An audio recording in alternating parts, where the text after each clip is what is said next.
कहते हैं ना कुछ याद जो होती है ना वो बहुत ज़्यादा तकलीफ़ देती है। उन्हीं में से कुछ एक याद मेरे भी जीवन में हमेशा के लिए बस गया है। शायद वो याद जो है ना मैं वो चाह के भी नहीं हटा सकती।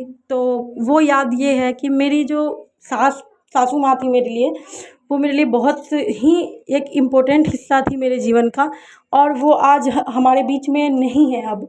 क्योंकि हमारे लिए ना वो मतलब ऐसे मेरे को कभी लगा ही नहीं कि मेरी सास जो है वो सास है। मुझे हमेशा एक माँ की तरह मुझे वो फ़ील करवाया है, क्योंकि उन्होंने ही मुझे पढ़ाया है, उन्होंने ही मुझे सारी चीज़ें खुशियाँ वुशियाँ सब उन्होंने दिया है। और ये व्लॉग ना बहुत इमोशनल है मेरे लिए, क्योंकि मैं अपनी फीलिंग्स बता रही हूँ आप लोगों को।